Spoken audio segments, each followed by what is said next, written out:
good vibrations. So it's another show today revisiting the notion that everything we've ever been taught by mainstream or establishment sources is a lie. And no, that's not any kind of hyperbole or over-exaggeration as far as I'm concerned, but is actually an accurate statement. So returning to the show today is a previous guest. You last heard him about a month ago, and he's a man who's had to go through his own dark night of the soul in coming to terms with the extent of the deception with which he was hit throughout his formative years, as we all are. But he's diligently and courageously done his bit to try and redress the situation through some very thorough research and being prepared to share his findings publicly. So we're talking the return of John Hamer. Welcome back, mate. Hi, Mark. Thanks. It's good to be back. Nice of you to ask me again. Sure. Well, we had a really good response to the last show that we did, which is based around the content of your new book, The Falsification of Science. It's very much a follow-up to The Falsification of History that you put out a few years ago. Now, we're going to be giving COVID a swerve again on this one, as I'm sick of talking about it. You probably are as well. And I'm sure we could all use some distraction from the everlasting, never-ending shit show. So we're going to look at some other content from your book. And I thought we'd start off by addressing NASA, which many people say stands for never a straight answer. There's probably a few other suggestions there as well.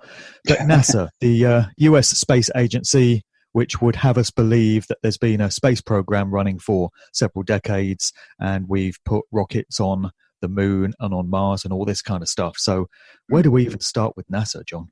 Well, probably best to start at the beginning about its origins, really, Mark, to be honest. I mean, you said it stands for never a straight answer. I mean, that's really, really true. I mean, they're constantly being caught out lying, bending the truth, contradicting themselves, and generally fudging answers to questions that they know will incriminate them in some way, should they ever answer them truthfully, which is highly unlikely.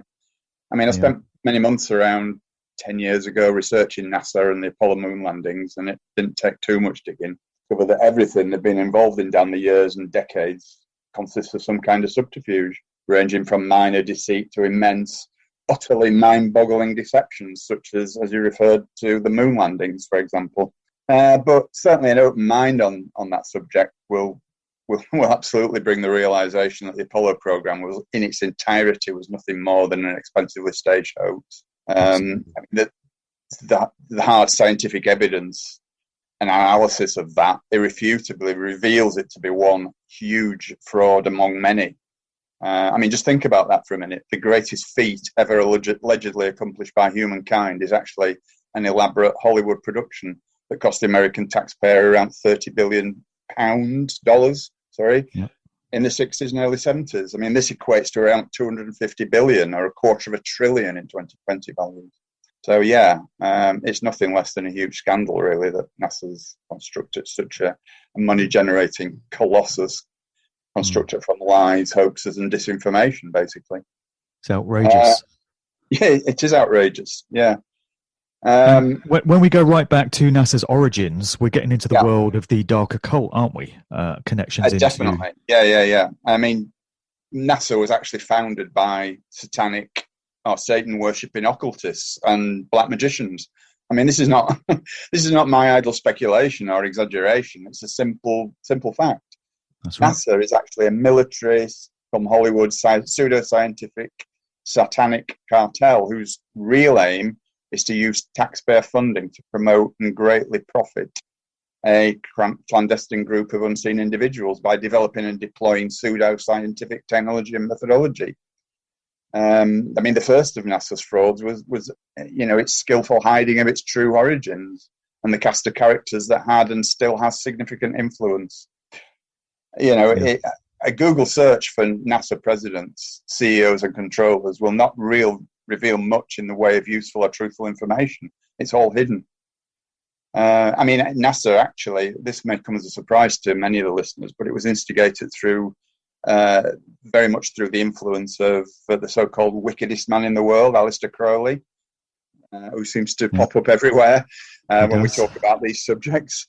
And also L. Ron Hubbard, who people may know as the founder of the Scientology pseudo-religion, who was also a Satanist and an occultist. Yep. and a guy called Jack Whiteside Parsons, who was the prime mover. Now, Parsons was heavily involved in the occult and satanic worship. And in addition to those three, there were two more people involved in the beginnings of NASA, and that was Verna Von Braun, who was the German rocket scientist who was part of Operation Paperclip, who came over to the States immediately after the war, and was given charge of the rocket development program. And also, surprisingly to many, another influential person, although he never actually overtly was in control of NASA, but he was certainly involved in the concept of it and the beginning of it, was a guy called Walt Disney.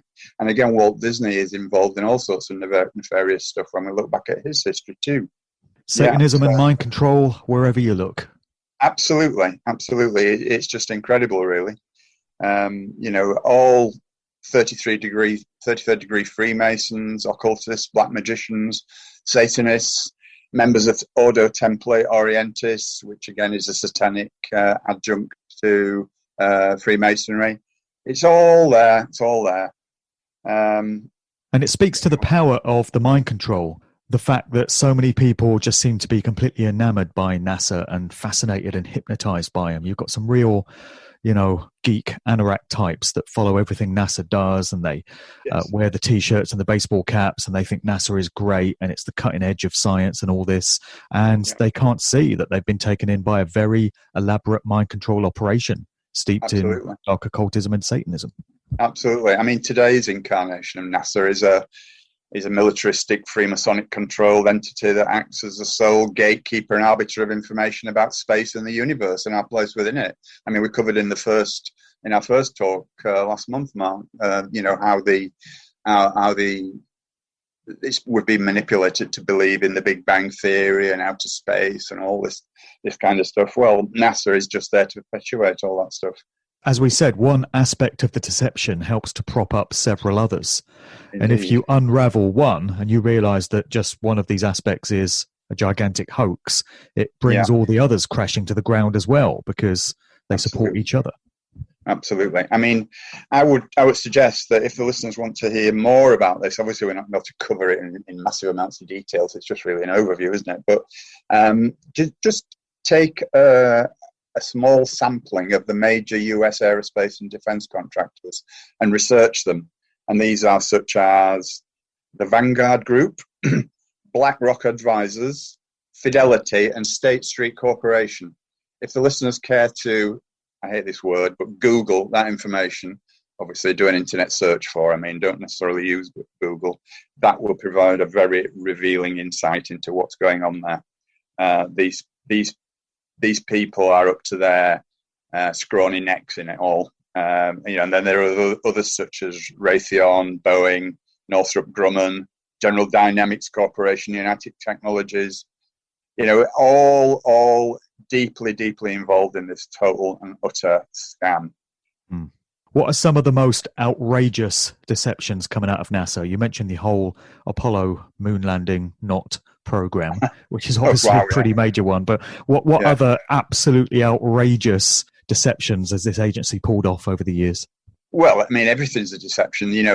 Even things like the space station, although it may exist, I don't know, but certainly all these people that you see being interviewed in these YouTube presentations about people floating around in the space station, they've been caught out so many times faking that, either in water tanks or using things like jet planes that dive very steeply and create an anti-gravity environment or create a gravityless environment within it. So many, and again, I would suggest a search on the internet just to search for any fakery that's going on in that respect too. So the whole outer space thing is just it's a complete fantasy as far as I'm concerned. And that's not just me saying that lightly. I have been researching this stuff for a long time. Absolutely. Things like the one thing that really, really does it for me is the Van Allen radiation belts, which begin about 600 miles above the Earth. I mean, that's probably the main argument for us not ever reaching the moon or anywhere near it. Dr. James Van Allen, for whom the belts were named, was a vociferous critic of the moon landing program throughout all his long life, really. I mean, he died in 2006 at the age of 92. And he said to anyone who would listen that it was impossible that humans could pass through them safely. But of course, his words were always suppressed and ignored and certainly never widely reported. And NASA physicist John Moulding once said that shielding at least 2 meters thick would be needed to protect humans from the radiation generated by the Van Allen belts. Yet the walls of the lunar landers, which allegedly transported the astronauts from the spaceship to the moon's surface, were about the thickness of heavy-duty aluminium foil, according to NASA itself. So, it's all la-la land. One thing that a lot of people fire back at you when you claim that the whole NASA operation has been one gigantic fraud is they ask, how could these deceptions have been kept a secret by so many people for so long? Because a lot of people are employed by this agency. They can't all be in on it. There must be some people working for this agency in all kinds of ancillary capacities who are not clued into its true nature and are helping it to function, but without realizing that it's all one big scam. Yeah, definitely. I mean, there are people at the top who know the real truth, but the rest of it is done as it is with everything else that you can name. It's through something called compartmentalization.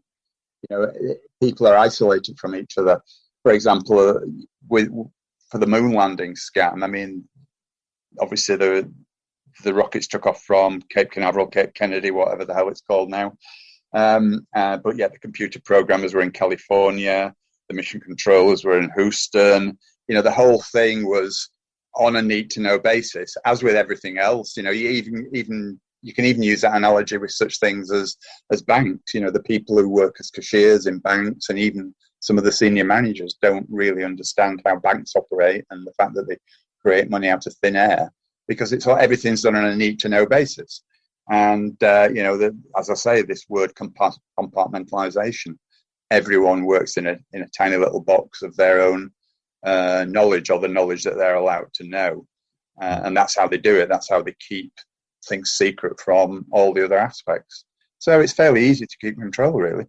And NASA must have been working in league with the space agencies of other nations, Russia, China, India, so many others, because, many of these organizations claim to have sent rockets to the moon and Mars and such. So they're all helping to prop up each other's lies by working together on the deception, right? Exactly. I mean, they're all in it together. We believe that places like Russia and China are our enemies, in quote marks, but no. At the top, they're all part of the same little group of insiders, and they all absolutely work together. One of the things, one of the things I cover in my book is the fake Cold War, and it was a total fake. I mean, Russia and America worked hand in glove with that. It was just a psyop to keep us all in fear, as with all the other psyops that are going on. Dare I mention it? The one that's happening now. And things like Muslim terrorism. There's always something that that they keep to keep us in fear, because fearful people are easily controlled, and it's a simple equation. So they all work together. They all work together, and they always have, and probably they always will if they get the opportunity. And what do you think is the ultimate aim of this most monumental of deceptions? Is it just to siphon off colossal sums of money for use in black ops projects elsewhere, or do you think there are more occult ritualistic aims to it, where they're just adhering to their dark religious belief systems and having us all participate in this massive ritualistic hoax? Yeah, I'm sure that's a part of it, the occult side of it, because after all, as I said earlier, it was founded by occultists. So I'm sure they do. I'm sure part of it is a ritual that they perpetuate, and of course the money side of it too. It costs considerably a lot less to fake a moon landing than it does to actually form the real thing. So obviously the excess money is siphoned off, as you say, probably into other black ops or into certain people's bank accounts, I'm sure. But there's also the control mechanism aspect of it as well, Matt, where I mentioned in our last chat last month about the psyops that are the Big Bang and evolution and the flat Earth, and it helps to perpetuate all that stuff as well. So it does have a real strong purpose. Several different good reasons for the way that they actually push it all at us. Yeah, without a doubt. In terms of the fake Apollo moon landings, have you uncovered any evidence as to how that footage was created and where and by whom? Because there is a strong school of thought in the alternative research scene that Stanley Kubrick may have had something to do with it, in terms of the connection into his film 2001: A Space Odyssey, where he does feature a depiction of the lunar surface. Many people feel that that was a dry run for him faking a lot of the footage that people got to see and were told was coming directly from the moon. Have you uncovered any verifiable connections to Kubrick in that regard? Absolutely. Absolutely. Excuse me. Sorry, I've got a bit of a throat this morning. Excuse me. Yeah. Kubrick was absolutely up to his eyeballs in it. There's no doubt about it. I mean, I believe that Kubrick was given the project 2001: A Space Odyssey as part of his reward for helping to fake the moon landings. There's no doubt about it. It was something that he'd always wanted to do, make that film, and it was granted his wish on the condition that he helped fake the moon landings, which I don't think there's any doubt whatsoever that is exactly what happened. And of course, his demise in 1999 was very occultic as well. Again, all the details are in my book, but there are so many gematria numbers surrounding his death and the circumstances of that. I can't remember all the details off the top of my head, Mark, but it's worth looking into that side of it as well, because there's no doubt that he was done away with in a very occultic way. So definitely. Yeah, around the time of the release of his last movie, Eyes Wide Shut, and I think the original release date for that was intended to be the 30th anniversary of the Apollo 11 moon landing, July 99. Exactly, yeah. And many of these researchers that claim Kubrick had a hand in faking the footage also point to his film The Shining, and they believe that a whole load of symbolic clues were put into the narrative of that movie for those with the eyes to see. He was, more or less confessing to what he'd done. Do you think there's any validity to those claims? Absolutely, I do. Yeah, I mean, it's all very, it's all connected. Everything is connected, and even a cursory amount of research on that topic will prove very revealing. There's no doubt that Kubrick was a prime mover in the moon landing situation. It couldn't have been done without him, but he obviously reached a point where he'd outlived his usefulness, and so he was got rid of, and got rid of in using occult symbolism as well, which again sends a message to all their adherents. So right. Yeah, he was Robin Cooked and Dr. David Murray'd off. That's a good way of putting it. Yeah.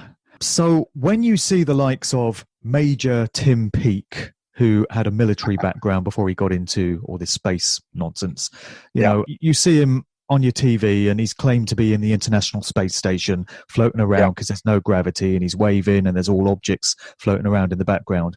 So he must be absolutely 100% complicit in the deception. He knows exactly what he's doing, and he's either willingly or under duress, but he doesn't look like someone who's under duress, taking part in this absolutely outrageous deception, along with all these other so-called astronauts. I mean, it just boggles the mind that people are prepared to deceive others on such a monumental extent, doesn't it? Yeah, it does. I mean, it's a tricky one. I cannot even begin to fathom the motivations of these people, unless it's money or, as you say, fear. I don't know. I mean, as you say, it doesn't look as though he's in fear, does it, when he's actually performing these things? But looks like he's enjoying himself with his Jupiter's Delight smile on. Indeed. But I know what you're saying, Mark, and it does kind of puzzle me, actually. I cannot really answer it definitively as to exactly what goes on in the background with these people. But suffice to say, they are all fakers. I'm absolutely 100% convinced of it. Yeah, me too. And a real smoking gun is the so-called Challenger space shuttle disaster of January 1986, where we're told this ship exploded and all the astronauts on board were killed. The only slight problem is they weren't, and most of them are still alive to this day, yes. It seems. They are, yeah. I mean, again, this is easy to prove, easy to discover for anyone who's got the will to do it. If you just Google the 1986 Challenger space shuttle disaster, you'll find it very revealing. All, as you say, most of those people are still alive, and they don't even hide their identities, which is really, really strange, really amazing. They haven't even changed their bloody names in most cases. No, exactly, and obviously, their current pictures still look like their 30 years earlier self. No, but I believe that was a psyop. I believe that was a psyop because, I have a friend in America, Shannon, who collaborates with me on my research and some of my articles, and we're doing a book together shortly. And she was a child at school when that took place. She's considerably younger than me, by the way. And she tells me that all American children watched that live, and the reason for that was because it was pushed so heavily beforehand that one of the payload specialists, a lady by the name of Krista McAuliffe, was a teacher as a full-time job, and she was just a part-time astronaut, as I think most of them in that situation were. Now, she was kind of the American school children's hero at that point. They were all following her very closely because they kind of related to the fact that she was a teacher. And can you imagine the trauma of all American schools showing that live? Or many, I'm saying all, but many of American schools actually showed that launch live, kind of promoting Krista as the hero, as a school teacher, and then for them all to witness her being killed in that horrific manner. I just think it's kind of trauma-based mind control, and it was a psyop to determine the psychological effect on millions and millions of teenage children and younger. That's what I believe that was about, because it's certainly nobody died in that, whatever the hell it was. Like a huge energy trawling ritual. Yes, very, very well could have been, yeah. With absolutely. A worldwide audience of millions upon millions. Definitely. So they're taking part in this thing and feeding their energy to it through their attention without even realizing that's what's going on. Absolutely. And I do think it was kind of an experiment as well to see just how traumatized it was possible to make young children. I don't think there's any question of that. Yeah, it's a sick world, brother.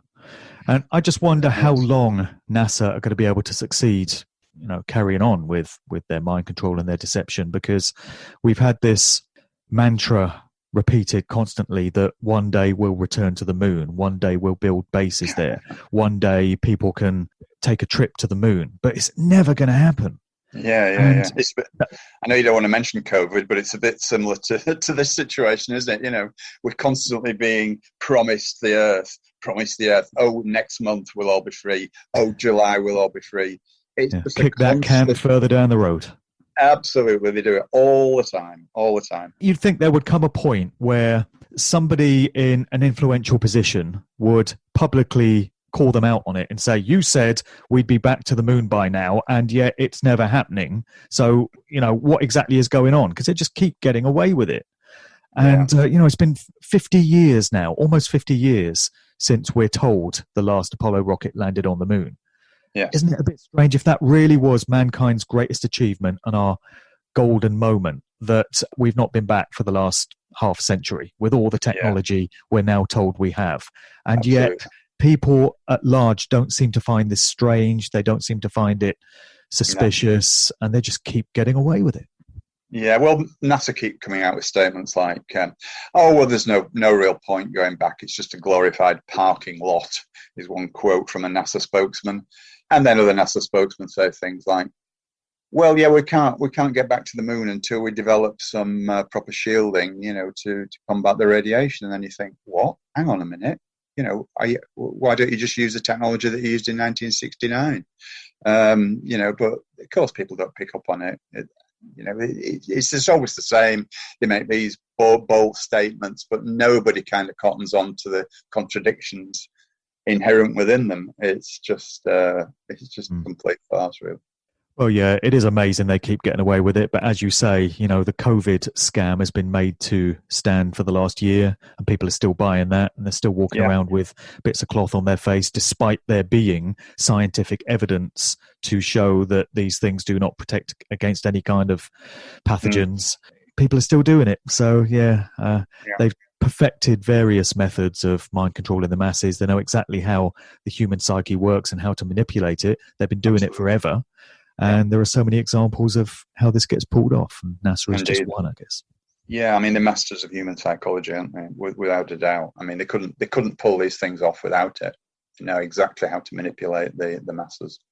But at least now we live in an era where we're able to research this stuff for ourselves, as you've done for this book. All the information is there. You've got citations and resources for days to show where all this stuff has come from. And we now have an opportunity to understand how we've been deceived for so long. And I don't think this has been the case in previous eras. It's only really in the last, 10 years, 15 years tops, I guess, that ordinary people like us have been able to research this stuff and, uncover these massive lies. So there's optimism there, I guess, in that these things don't stay lies forever, at least among those that have the will and the energy to look into it. Well, that was a cursory visit to the deceptions of NASA. As we said, we could go much further into it, but obviously you do in the book, and anyone that wants to take a deep dive into it can obviously take a look at what you've put together for the book. But let's move on to a different subject area now. There are so many in your book. I've just had to select, 3 or 4 that we can do for this show. I did want to get into the climate change hoax, otherwise known as global warming, because that's a bit of a topical one. That's a bit of a hot potato now. That seems to be coming out of the woodwork again, and there's lots of noise being made about climate change and how we're going to have to change our behaviours and how tax is going to have to go up and all this. So just give us a general overview of this whole bloody scam, if you would. Okay. Well, actually, it's intrinsically connected to the COVID thing, which is all part of Agenda 21. Okay. So this is all, this is all just gelling together nicely for them now. And I think at some point we're going to be, we're going to realize that these two things are intrinsically connected if we haven't already done so. I mean, but climate change, they used to call it global warming, as you rightly said. But I mean, once they realized that the world was actually cooling and not warming, because we're entering what's called a grand solar minimum at the moment, which could last for 20, 30 years, even longer, where the Earth is going to go through a period of intense cooling. And this is just all part of a natural solar cycle. Again, research on this is pretty easy. Just key in grand solar minimum or grand solar maximum, and you'll see how this intrinsically affects the Earth's climates and the temperatures, the ambient temperatures throughout the world. It's absolutely nothing to do with CO2 at all. Okay. I mean, but anyway, climate change, as they define it, has been categorically proven not to exist. All these talking heads and institutions such as the Royal Society, Wikipedia, National Geographic, the Meteorological Office, countless other so-called environmental action groups, as well as the controlled media. They all promote this idea that it's human caused, which of course is just another control mechanism. Okay. I mean, these organisations and many others are just mouthpieces, really, for the elite scientific mafia and the powers that be. There's a guy called John Coleman, who some people may know was co-founder of the Weather Channel. He insisted that the theory of man-made climate change was no longer scientifically credible, and he proved that what evidence there is for rising global temperatures worldwide points to a natural phenomenon. And anyway, this is actually going to change now. as I say, over the course of the next few years, we're definitely entering a period of intense cooling. So goodness knows how they're going to kind of cover that up. They'll probably say, because we've been blitzing the skies with chemtrails morning, noon and night, we've succeeded in cooling the sun's effect on the earth, so we've headed off that particular threat. They'll take the credit for that themselves, probably. Well, absolutely, yeah. I mean, I'll just read a quote from John Coleman, actually. It's a good quote. He said, and I quote, "The ocean is not rising significantly. The polar ice is increasing, not melting away. Polar bears are increasing in number. Heat waves have actually diminished, not increased. There is not an uptick in the number or strength of storms. In fact, storms are diminishing. I've studied this topic seriously for years. It has become a political and environment agenda item, but the science is not valid." And he added, "There is no significant man-made global warming at this time. There has been none in the past, and there is no reason to fear any in the future. Efforts to prove the theory that carbon dioxide is a significant greenhouse gas and pollutant causing significant warming or weather effects have failed. There has been no warming over 18 years. End of quote. And this will just continue onwards because, sad to say, for those who like the warmth, such as myself, that we are definitely entering a period of cooling, a grand solar minimum, in fact. And it's all nonsense anyway, Mark, because even if temperatures were to rise by 2-3 degrees worldwide, is that not a good thing? It makes all areas of land previously non-cultivatable, get my teeth in straight, it makes them arable. It enables crops to be grown in areas where they couldn't be grown before. It's absolute nonsense to say that, man-made global warming is going to be the demise of us all. It's just crazy. And it's all about power and control and about making money. Because these people like Al Gore, who was the figurehead to all this movement back in the early 2000s, he's making billions and billions out of what's called carbon trading, things where you actually pay premiums, pay taxes, if you like, carbon taxes. Where does all that money go? It goes to people like Gore and his ilk.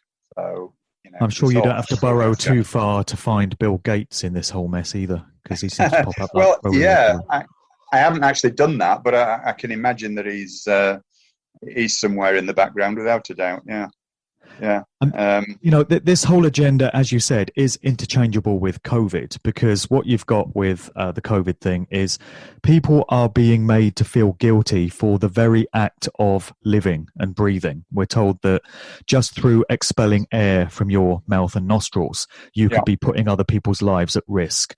So the very act of existing is being demonized in that respect.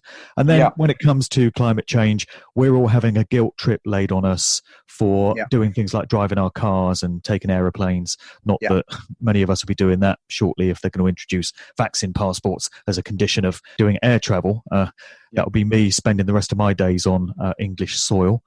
Yeah, you're being made to feel guilty for traveling and just going about your business and heating your home and things like this. So it's Satanism again by any other name. It's atheism by any other name. It's just making us feel like we're dirty, filthy, irresponsible, outrageous beings that are putting our surroundings and other living beings at risk through the very act of existing. Absolutely. I mean, the other aspect of it, of course, is the fact that, they demonize the gas carbon dioxide as though it's some kind of a poison. I mean, obviously it is a poison in too great a quantity, but as everything is. But surely, is it not the case that an abundance of carbon dioxide in the atmosphere is beneficial? I mean, which gaseous compound is it again that feeds and nourishes all plant life here on Earth in much the same way as oxygen sustains all animal life? Oh yeah, I remember now. It's carbon dioxide, isn't it? Because it's carbon dioxide that we breathe out that encourages the growth of plants and trees. It's which in turn excrete the very oxygen that we need to sustain us. So it's all flawed science, and they're just relying on most people thinking, "Oh, trust the scientists; they know what they're doing. I'm nobody special. I'm nobody important. I can't research these things." It's flawed science. It can be shown to be in 5 minutes flat, but it just feels like they're mocking the ignorance of the masses and thinking we can tell them anything and they'll believe us if they think it's just coming from the world of science. Yeah, absolutely. I mean, yeah, as you said, demonizing CO2 instills guilt in us. Us CO2 exhaling polluters. And in order to actually achieve these absurd zero CO2 emissions that they're so fond of, we'd all have to stop breathing and walking, which is no doubt what they want anyway. I mean, that is what they want. Yeah. Yeah. I mean, the mask mandates at the moment bring us one step closer to that goal too. So. Yeah. And I've done a lot of work in my exposures of the music industry and how that all works into lifetime actors, these people that are given influential roles in the public eye, and everyone gets to know who they are, and they become a mouthpiece for different agendas. And when it comes to climate change, there was Al Gore, as you said, who 20 odd years ago now, I guess, started talking about all this stuff and put out his film. And he was predicting that by the time we're living in now, there'd be no ice left at the poles, and there'd be polar bears just swimming around and unable to go anywhere. That prediction hasn't entirely come true. But you've also got Greta Thunberg, who was wheeled out more recently as the poster child for this whole thing. And she's another one that's just been given this role. She comes from one of these important bloodline families, and these people are assigned certain public roles. So it just happens that it was decided that she would become the mouthpiece for this whole thing, laying a guilt trip on children and just making us all feel really bad about what we're doing through the very act of living. So it's pretty sickening what they've done with her, isn't it, really? Absolutely. Well, I believe, I'm not absolutely sure about this 100%, but I believe that her father was deeply involved in the eugenics movement as well, which of course is highly connected. And again, that brings us back to our friend Bill Gates, who's one of the most prominent members of that particular ilk. It's all intrinsically connected at the top levels, Mark. Everything is kind of a part of a one big plan. And this is what they inflict upon us. Do you think they've got plans to make the COVID agenda fizzle out gradually now to be replaced by the next big fear-based threat, which will be the climate change thing, and they're just going to go all out on that next? Yeah, it's an interesting point. I think it's highly possible, without a doubt. I mean, this COVID thing, we believe, is set to run until about 2025, when, as you say, it'll probably fizzle out, and they'll have got something new, and it could well be climate change. Yeah. Because there's no doubt about the potential for control that offers them, restricting our movements, because, if we travel anywhere, then it's going to generate this deadly CO2 that's going to create runaway global warming and all that good stuff. So, yeah, I mean, I don't know for sure, obviously, but it's an interesting point, and it could well be the case, without a doubt, yeah. Well, it could be the case if we collectively don't do anything to stop it. And of course, that's why we do these shows, and that's why we share this information, because we want to empower and inform people so that we can find ways of, pushing back against this and just not cooperating with it. And that is always the big hope. Yeah. So, as we said, there's a lot of bad science and flawed information that's being given to people in these regards. But this brings us on to the whole idea of lost knowledge and ancient technology, which previous civilizations had access to. And for whatever reason, it's disappeared. It's either been purposely covered up and obscured, or there's been some sort of cataclysm that's come along to wipe away this kind of information. So in the whole area of suppressed technology and ancient technology, lost knowledge, you got some major sections in the book on all of that. Yeah, I mean, obviously ancient technology and knowledge and suppressed technology, they kind of connected, but they're also slightly different too. I mean, the ancient technology aspect is, well, one of the most persistent myths is that the brains of people in ancient civilizations were somehow inferior to ours, but obviously that's not the case. There's no evidence whatsoever to suggest that ancient people were any less intelligent than we are today. But what's often referred to as intelligence anyway is simply just knowledge. I mean, I've lost count of the number of times I've heard someone referred to as intelligent or a genius because he or she can recite or regurgitate facts. For example, Trivial Pursuit type quizzes, or even certain educational examinations. That kind of ability is more akin to an ability to absorb data and possessing a good memory than the ability to assimilate, deduce, or interpret information in a logical manner from facts, which I firmly believe is a truer test of intelligence. But anyway, I'm digressing a little bit. But ancient technology, lots and lots of ancient technology is totally covered up and not understood by modern science. So it just kind of sweeps it under the carpet. A really strong example of that is the Egyptian pyramids and how they were built. I mean, it's just incredible. Nobody knows, despite the mainstream vainly trying to produce documentaries that show how it was actually done. It's just absolute unscientific bullshit, basically, what they come up with on that. Some of the blocks in the pyramid weighed 200 tons, and they kind of 500 feet up in the air. How did they do that? I mean, You hear the claim very often that the pyramids must have been built with the assistance of some sort of alien interference, because we're trained to think of human progress as this linear thing. So as the years press on, we get more intelligent and we can achieve more. So by that way of thinking, 2,000-3,000 years ago, we would have been very primitive and very lacking in knowledge. And because they can't explain how the pyramids could possibly have been built by humans within that model, they make out that the only way it could have been done is if we'd been gifted this knowledge from extraterrestrials or some sort of alien civilization. It doesn't make any provision for the idea that there can be great knowledge which is achieved, and then for whatever reason it goes away. It's forgotten. Exactly. Yeah, exactly. That's exactly sums it up, really. And, this is true not just of the pyramids, but, the Egyptians were also incredible astronomers as well. And, things like Stonehenge, how on earth was that built? It was known that the stones were not actually native to that area. It's a different kind of stone. The nearest source of that stone apparently is somewhere in Wales, which is, knocking on for 100 and odd miles away. How did they get those huge stones to that location? There's all kinds of things like that, which are and lots of inventions that I go into, and I won't go into too many details because we haven't got the time to do it. But there are so many different inventions and discoveries that the ancient people knew, which modern day science just cannot explain in any way. So, and again, I go into quite a bit of detail in the book about various different ones. Give a few examples. Again, the book's it's not a definitive answer to that. This is just one chapter in a book. But you could actually write an entire library of books about all the ancient technology that's been lost to the ancient knowledge that's been lost to modern day humans. So much of it.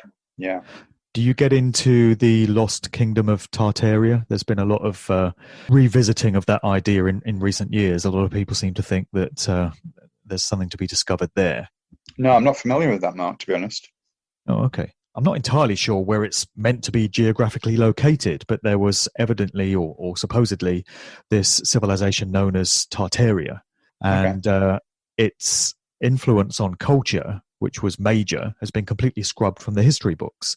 Okay. And it's been purposely covered up because we're not meant to know that it's supposed to be quite a recent thing, 150 to 200 years ago, by all accounts. And yet there are no official accounts of it remaining. But there's lots of clues that have been left behind to suggest that this kingdom thrived in that sort of time period. Okay, that's interesting. I didn't know any of that. So, yeah, that's probably worthwhile researching a little bit more. Thank you. Sure. Again, with the covering up of these technologies, it's all just trying to keep vast majority of people in a state of ignorance and in a state of dependence on the control system and feeling that they're pretty powerless themselves in the overall scheme of things. It's all these different aspects of the conspiracy seem to fulfill that overall aim. Yeah, I mean, as well as obviously ancient technology that's been lost or the knowledge of how it worked being lost, there's also modern day suppressed technology as well, which you kind of briefly alluded to. There's all kinds of inventions out there, some of which even have patents on the internet, which are easily discoverable, that have just been covered up for political and financial expediency, I guess. Nicola Tesla, which a lot of people will have heard that name, obviously, although it's only recently when he's actually come into the forefront of the public mind, if you like, because he was actually covered up for many, many years, and it's only kind of the last decade or so that he's become more prominent in people's minds. But he was responsible for developing a lot of inventions that have been suppressed.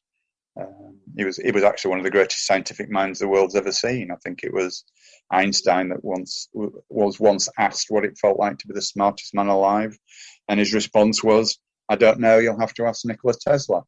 So that not that I've got any faith in Einstein whatsoever. I mean, I think Einstein was a total fraud, but I mean the point's still made that even he thought Tesla was a genius, kind of thing. So. Wasn't there some of Tesla's discoveries that were attributed to Einstein and to people like Thomas Edison? So they took it away from Tesla and tried to make out that these other system-favored individuals were actually behind it. Yeah, I'm not sure that that he was responsible for their inventions. I think they were more like competitors, if you like, and Tesla was bypassed and overlooked, like you say, for people like Edison and Einstein. Because, as you say, their inventions, their view of how to generate money was completely different to Tesla's. Tesla wasn't money orientated, so of course they went with the money generating inventions. For example, Tesla developed something called wireless electricity, which obviously couldn't be metered. So that was no good to the power base, was it? Something that you can't make a charge for. Wireless electricity was something that he discovered how to generate, and as the name implies, it is actually conducting electricity without using wires, which, as I say, it would have been impossible to meter that. So it was just basically taking electricity out of the air and the natural electricity in the air around us. And of course, if that had been developed to the extent that it had been, then electricity companies wouldn't exist in the form that we know now, because they couldn't possibly meter and charge for it. And that's where Edison came in, because he developed a system that could be metered and charged. Yeah, I mean, don't misunderstand my motives here. I don't in any way regard wireless electricity as a positive thing. Purely from a convenience point of view, it's got its merits, obviously, but the downsides far outweigh the positives, in my view. I mean, just imagine what a worldwide proliferation of wireless electricity would do to the human body. And there's so many people out there who are EMF sensitive to electromagnetic frequencies. It would be a nightmare for them, without a doubt. Right. Just in the same way that Wi-Fi and 5G and all that good stuff is too. Some people are, find it impossible to live in those environments.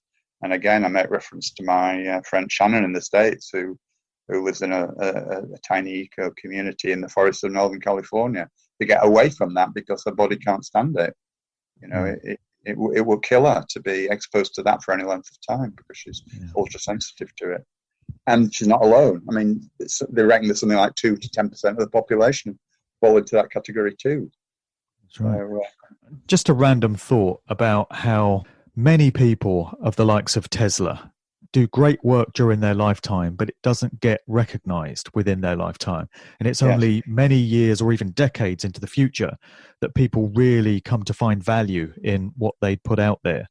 I think, that certainly applies to Tesla. It applies to people like Wilhelm Reich and even Stanley Kubrick. It's really in recent years that people have done fine forensic analysis of all the coded elements of Kubrick's movies. During his lifetime, he didn't have the satisfaction of knowing that people were finding all this value in the different layers of his work. So it speaks to how we can leave some of this stuff behind, and it survives us by many years or decades. I mean, you've just put this amazing book out, and I write books as well. And one of the most satisfying thoughts I have is that long after I've ceased to exist in this realm, my work is going to live on, as yours will, as many people's will. And decades or centuries into the future, people can be finding great value in stuff that we've left behind, our bodies of work. As I say, it was just a random thought that came to me, but Tesla's only really been appreciated in recent times, as you've said, and hailed as a genius. And during the time that he was alive, he probably felt very underappreciated, and it's very frustrating and exasperating for him that people didn't seem to grasp, the enormity of what he was presenting to the world back then. Exactly. Yeah, I mean, he did actually make a lot of money in his lifetime because he had this partnership contract with a guy called George Westinghouse, who was also one of the fathers of the development of electrical power. And, so that made Tesla a very rich man. I mean, he lived for the last sort of 40 years of his life. He lived in one of the Waldorf Astoria Hotel in New York, which is not cheap. And that's where he lived for the last 40 years of his life. So he wasn't a poor man, although, as you say, he was unrecognized because of the suppression of his ideas for various political expediencies and financial expediencies. So, absolutely. Sure. I mean, do you want to talk about one or two other suppressed inventions, important ones? Go ahead. Well, my favourite one is the water-powered car. This was developed by Stan Meyers, an American inventor in the 1990s. And again, a lot of people don't actually know about this, although the patent is still there on the internet. All this guff they talk about these electric cars being greener than petrol cars. I mean, basically that's a load of nonsense too, because how do we generate electricity? It's through fossil fuels. It's no different at all to powering cars with fossil fuels, directly through form of petroleum or diesel or gasoline, as our American friends say. But so I'm digressing slightly. So Stan Meyers produced a car that ran on water. It did 100 miles to a gallon of water. It did 100 miles an hour, so it wasn't kind of a half-baked idea. It was a fully functioning, absolutely, genius idea. And the story is that Stan was contacted by a company who supposedly wanted to, produce his invention commercially. So they arranged to meet at this restaurant to talk over the deal. Stan with his brother and these two guys allegedly from this company came along, and they were sat at the dinner table. And Stan took a drink from his glass of water, and suddenly he was convulsed in agony, and he ran outside and collapsed on the pavement outside. And his brother ran out to check on him, and Stan died in his arms, basically. And as Stan was dying, these two guys just casually walked out the restaurant, stepped over him, and walked on without saying a word or even looking back. And, poor old Stan was dead. So obviously he'd been poisoned in some way. Yeah. And of course, nobody has ever had the balls to use that patent ever again, because it obviously goes against the interests of, especially organizations like Big Oil, which would stand to lose a hell of a lot of revenues through it.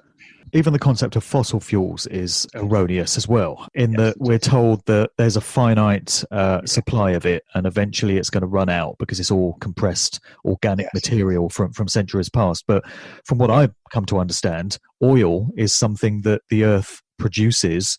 It's like the blood of the Earth's ecosystem, and it just it constantly gets replenished. So when it's taken out of the ground, it's simply replaced by more of this substance. Yeah, you're right, absolutely. I mean, I was just kind of speaking as though I was someone who understood it in that way. But yeah, you're right. Yeah. And it's scarcity-based mind control, the idea that this isn't going to last forever, one day we're going to run out. It's just more fear to keep people in. Absolutely. So, I mean, I suppose it all begs the question, why would any technology or invention be suppressed, and science falsified to cover it up?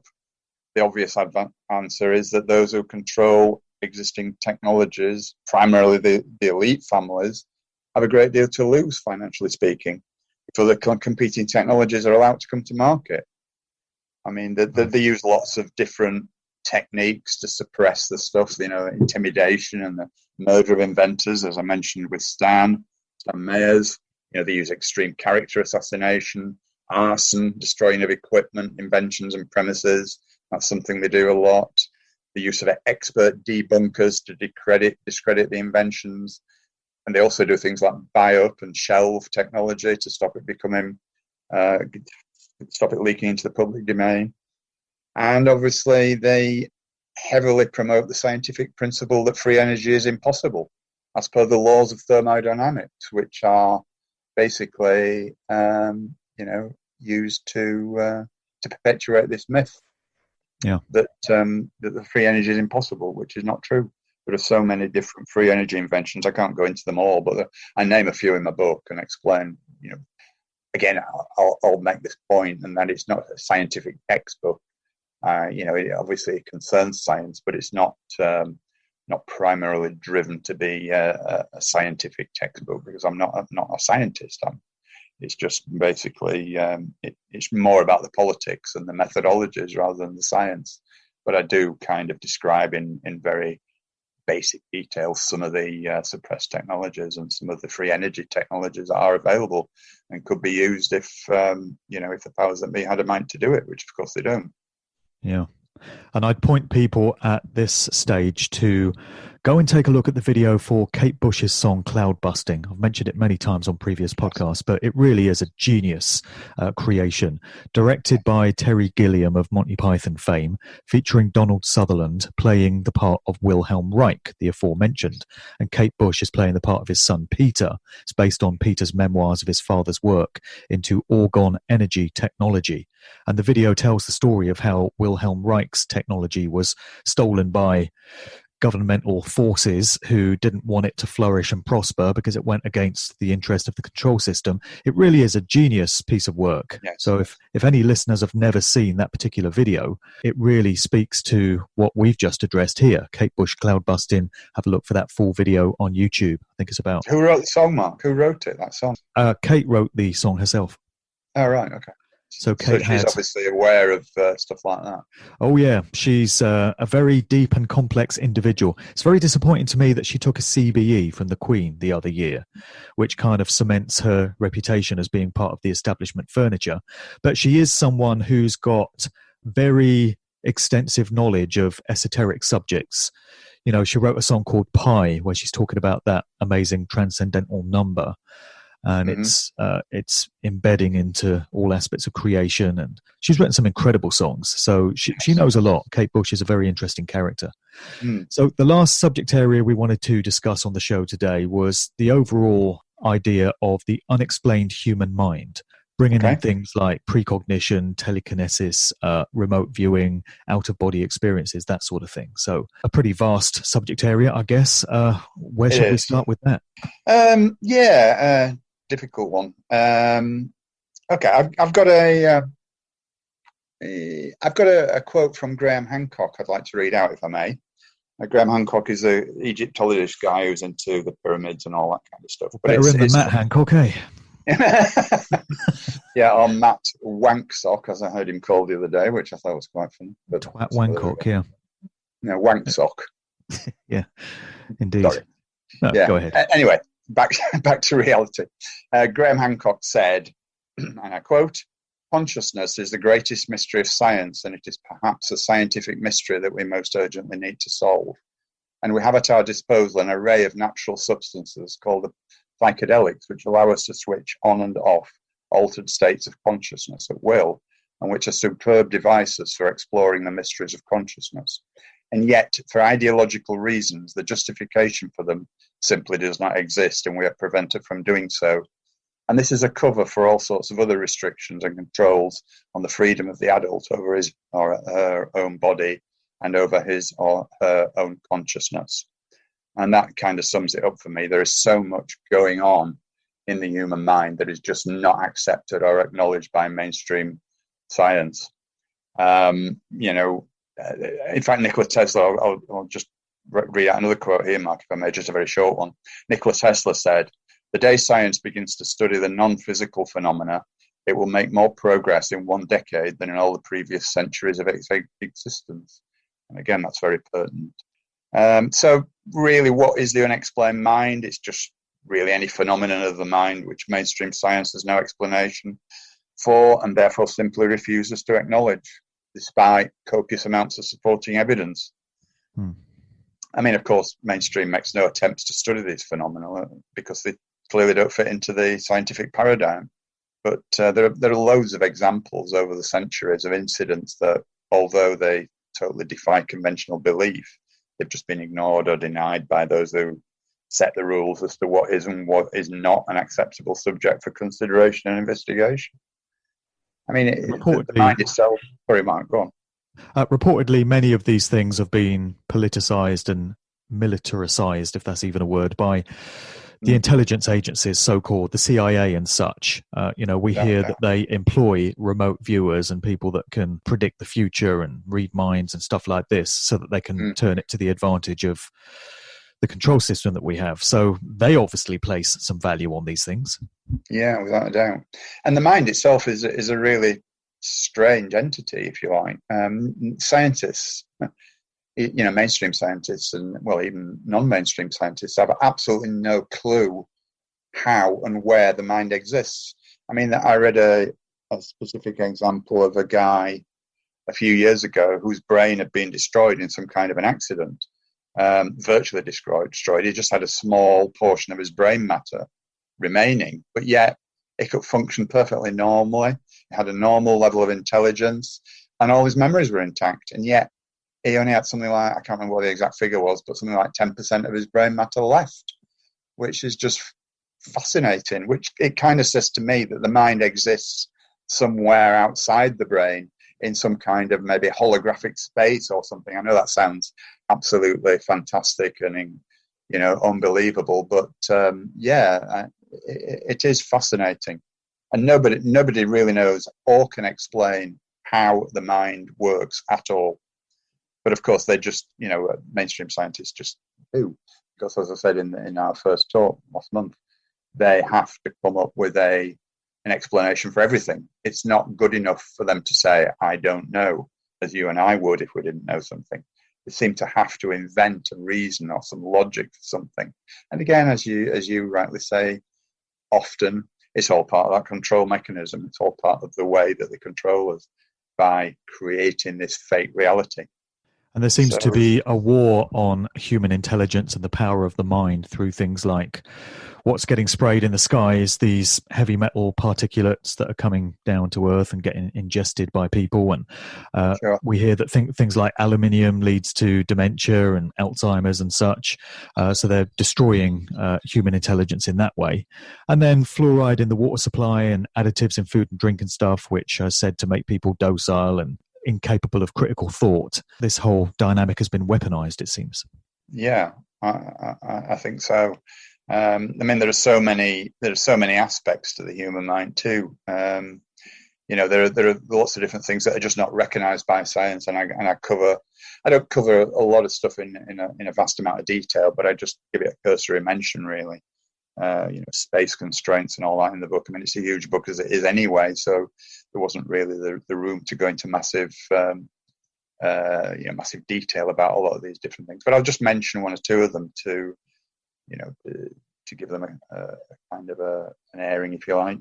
The ESP is a big one, obviously, and that consists of things like clairvoyance, clairaudience, which is clairvoyance is seeing, clairaudience is hearing, mediums, psychometry, precognition, remote viewing, retrocognition, telepathy, telekinesis, and then you get into that kind of the esoteric elements of it, such as astral projection, meditation, out-of-body experiences. All these things are very real, but they're just totally denied by mainstream science. And something which I particularly experience myself from time to time as well, and that is automatic writing, which is a fascinating thing. The number of times, I don't know if this happens to you, Mark, when you're writing, but I sometimes sit down and I write a whole paragraph and then I read it back and I think, where the hell did that come from? Yeah, I get that in my writing, and I get it when I do talks sometimes as well. I've been to some of these protest events recently, and I've been up there addressing the crowd, and I can watch the recording afterwards and think, wow, that came from somewhere, but I don't know where I got it from. I know, it's so weird, and I sometimes Absolutely. I just sit back in awe when I read it, and I think, "Wow, that is brilliant!" Where did that come from? And you just can't imagine that you've actually written it yourself. So, as to whether there is some kind of outside influence of some kind, spirit guide, or whatever you name or label you want to put to it. I really don't know, but I do experience it fairly frequently. Sure. A lot of songwriters say that they just channel this stuff from the ether somewhere and put together these masterpiece songs, and they don't even feel like it was necessarily them. It just came through them from somewhere else. Yeah, it's such a weird thing. I don't necessarily believe it's an evil thing. Maybe it's kind of a spirit guide kind of experience, and maybe it's because we're all here for our own individual purposes, and this is mine, and I'm being guided through it in some way by some unseen, unknown entity that I can't explain. Sure. But it's such a weird thing. Yeah, it's not evil by default. It depends on your motives and your intent. If you want to be putting truthful information out that's going to uplift and inspire and empower people, then you're going to pull through information of that kind. Rather than, if you were someone of malevolent intent that wanted to deceive people, you'd be pulling through information of a different kind, I think. It's just down to your state of consciousness. Indeed, yes. Yeah, I mean, it's all very, very fascinating, things like out-of-body experiences. I mean, I've spoken to, many people who've experienced that. I've never experienced it myself, I have to say. I'd love to do that, but... I haven't either, sadly. Yeah. But it is a fascinating topic, and I do cover that a little bit as well. And then there's things like deja vu. That everyone knows what deja vu is. That feeling that you've been there or experienced that exact same incident before. And then there are lots of other dejas as well, which I cover very, very briefly. Things like deja vu. Deja vu is it's actually being able to recognize strong smells and sounds, as well as the visual aspect of it as well. You actually experience the smells and sounds that were and remember them from the past as well in that particular incident. And there's things like Deja Vusite as well, which is again, I've actually experienced this once in my life, and that is a phenomenon of knowing your way around a new building that you feel that you've not been in before, or a new town, for example. You suddenly kind of instinctively and intuitively know your way around there.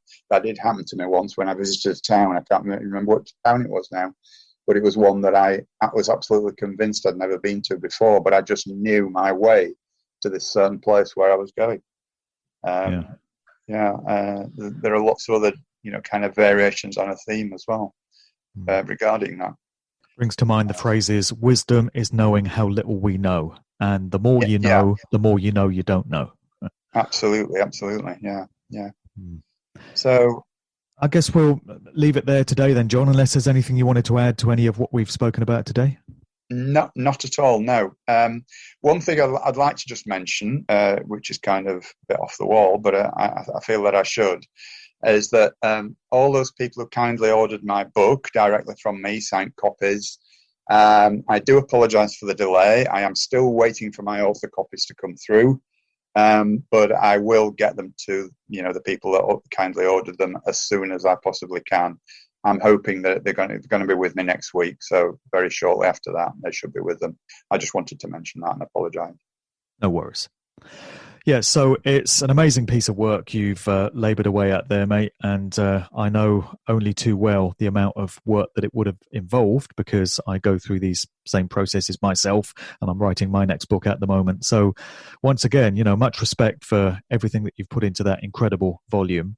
And as we said earlier, some of the information is a bit dark and, devastating, but we don't put it out there to put people into a state of fear. We put it out there to empower people, because once you understand the tactics and the methods that are used against you by your opponent, you stand a much better chance of being able to defend yourself against it and break through the mind control and just understand what's been done to us all this time. So that's the value of it, and that's the intent of it, I think. I think you'd probably agree. Yeah, very well said. That's absolutely spot on. Yeah, I agree with that.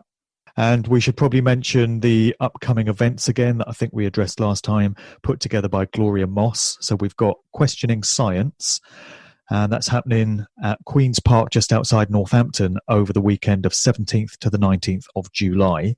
of this year. And from what we hear from our overlord slave masters, we might actually be allowed, imagine that, being allowed to have human contact with others. I know. How kind of them. They've thrown us a few scraps from the banquet table. Yeah. So that's happening in July. You're going to be doing some talks there. I'm doing one myself. I'm not very scientifically minded, so I'm just sticking to the one talk. And there's a whole load of others. Andrew Johnson's going to be at that one, talking about the COVID scam and some of the bad science that we've been fed through that. And then in December, we've got Questioning History again, down there in Battle, East Sussex. So that's the weekend before Christmas, I think. For further details of both of those, I'll put the email address in the show notes that you can use to connect with Gloria to get hold of tickets and stuff. But looking forward to the July event myself. I think that's going to be another great occasion, John. Yeah, absolutely. As we said last time, Mark, about the December event, I would highly recommend it. It was so uplifting. It was just an incredible experience. Everyone that we met and spoke to were just so blown away by it, weren't they? And the feedback afterwards was just terrific. It's so wonderful to be in that kind of an environment with so many like-minded people, and hugging, and no social distancing, no masks in sight. That's right. Just absolutely fantastic. So I would recommend anyone who's thinking about it to take the plunge and do it without a doubt. And I don't know about you, but I know most of the people that were at that Questioning History event in December, and I've been in contact with many of them since. As you said, there were no masks, no social distancing, lots of handshaking, lots of hugging. I don't know one person from that gathering that's gone down with COVID. Isn't that a strange thing? Isn't that bizarre? You'd think we'd have all been dropping like flies, given how infectious it is, but I don't know anyone. No. Amazing. I don't know anyone full stop, Mark, let alone at the conference. Yeah, that as well. So just remind people where they can get hold of the book then. I guess Amazon is the obvious source, but it's available from some other places as well, right? Yeah, I know people don't necessarily like Amazon. I mean, I don't like them myself. I mean, it's just a necessary evil. I mean, I don't have much choice as an author but to go with them. There are other alternatives, but to be honest, it's so kind of obscure that you would never make any sales anyway. But yeah, if anybody wants to email me, the offer's still open. I will send signed copies direct from myself. If people want to do that, there's no problem at all to me. Obviously, there'll be postage and packing involved in the costs, as there would be with Amazon, I guess, anyway. But if people want to do it that way, I'm fine by that. I would just ask them to be patient, though, because the process of getting author copies is certainly more long and laborious than getting books ordered through Amazon Prime, for example. If I order some author copies, it takes about 3 weeks to get them. So, you've got to be prepared and be patient for a little bit of a wait if you want to do that. But otherwise, if you want a quick fix, just get it off Amazon, get my name in, John Hamer, find my author page and it'll be on there. Or if actually the Falsification of Science is not actually attached to my author page yet, for some reason, there is some technical glitch, but it is on Amazon. So if you key in Falsification of Science, you will find it, but it's not actually present on my author page as yet. But that is being worked upon as we speak. Sure. All right, John, thanks again for coming on today, mate. You're very welcome, Mark. It's been a pleasure as always. This is just for fun. I'm picking up vibrations. I'm picking up